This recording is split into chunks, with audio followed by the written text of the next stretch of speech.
మల్కాపూర్ వ్యవసాయ మార్కెట్ ను అజీజ్ నగర్, రాజేంద్ర నగర్ పరిసర ప్రాంతాలకు తరలించేందుకు అధికారులు భూములను పరిశీలిస్తున్నారు. గుడి మల్కాపూర్ ప్రాంతంలో నిత్యం ఏర్పడుతున్న ట్రాఫిక్ సమస్యను తగ్గించేందుకు, రైతులకు మెరుగైన వసతులు కల్పించేందుకు మార్కెట్ కమిటీ ఈ నిర్ణయం తీసుకున్నట్లు తెలుస్తోంది. దీనిపై మరింత సమాచారం మా కరెస్పాండెంట్ రజిత అందిస్తారు.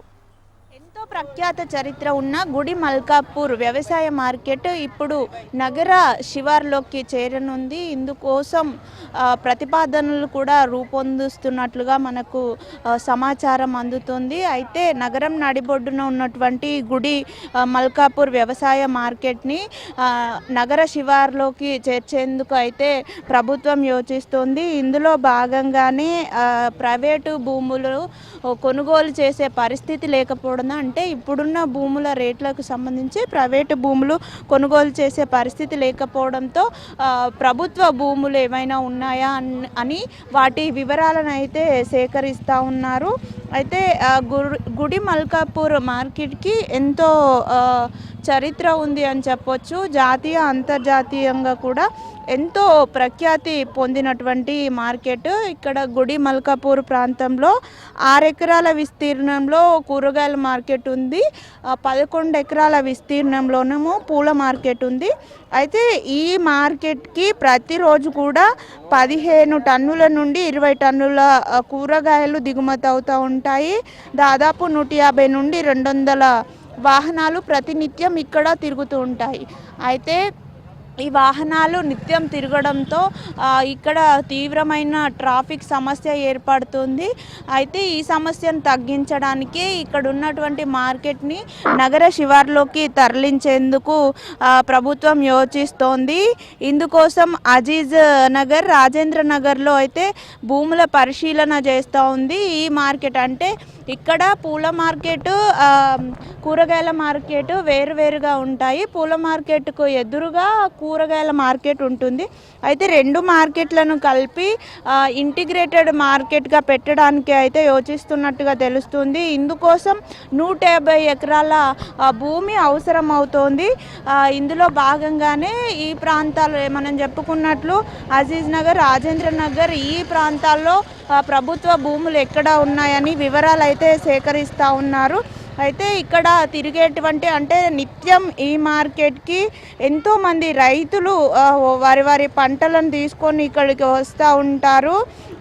దాదాపు 1000 నుండి 1200 మంది రైతులు అయితే ప్రతినిత్యం ఈ మార్కెట్కి వస్తూ ఉంటారు. అయితే ఈ మార్కెట్లోకి పూలను, పండ్లను తరలించేటువంటి క్రమంలో భారీగా వాహనాలు ఇక్కడికి వస్తూ ఉంటాయి. దీంతో ఇక్కడ తీవ్రమైన ట్రాఫిక్ సమస్య ఏర్పడుతుంది. అయితే ఈ సమస్యను తగ్గించడానికి కూడా ఈ మార్కెట్ని తరలించడానికి యోచిస్తున్నారు. ఈ గుడి మల్కాపూర్ మార్కెట్ని 1992లో నిర్మించారు. అయితే 92లో మొదట ఇక్కడ మెహదీపట్నం బస్ స్టాప్ కోసమని ఈ మార్కెట్ని నిర్మించినప్పటికీ కూడా ఇక్కడ అంటే అప్పట్లో వివిధ కారణాల వల్ల ఆ బస్ స్టాప్ ప్రతిపాదనను విరమించుకొని ఆ ప్రాంతంలో అయితే మార్కెట్ని నిర్మించారు. అప్పటి నుంచి 3 దశాబ్దాలుగా అయితే ఈ వ్యవసాయ మార్కెట్ ఇక్కడే కొనసాగుతుంది. అయితే 1992లో అప్పటి జనాభాకు అనుగుణంగా వసతులు అవన్నీ ఉన్నప్పటికీ కూడా ఇప్పుడు జనాభా పెరుగుతున్న కొద్దీ ఇక్కడ ఉన్నటువంటి వసతులు కూడా ఏం సరిపోవడం లేదు. సో దీంతో ఇప్పుడు కొత్తగా మార్కెట్ నిర్మించి రైతుల కోసం అన్ని వసతులు కల్పించే విధంగా అధికారులు అయితే ప్రణాళికలు రచిస్తున్నారు. ఇందుకోసమే మార్కెట్ని ఇక్కడ నుంచి తరలించేందుకు యోచిస్తున్నట్టుగా అయితే మనకు తెలుస్తూ ఉంది.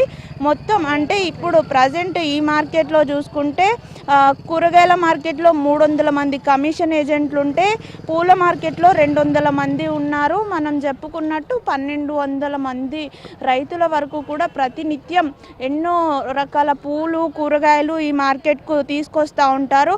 మన రాష్ట్రం నుండే కాకుండా తమిళనాడు, మధ్యప్రదేశ్, మహారాష్ట్ర ఇలాంటి రాష్ట్రాల నుంచి కూడా నిత్యం ఈ మార్కెట్కి ఆ కూరగాయలు పండ్లు భారీ ఎత్తున వస్తూ ఉంటాయి. అయితే ఇప్పుడు ఈ మార్కెట్ని ఇక్కడ నుంచి తరలిస్తే ఇక్కడ ఉన్నటువంటి ఏజెంట్లకు కావచ్చు వారికి ప్రత్యామ్నాయ సదుపాయాలు మార్గాలు చూపించాల్సి ఉంటుంది. ప్రత్యామ్నాయ ఉపాధి అవకాశాలు కూడా చూపించాల్సి ఉంటుంది.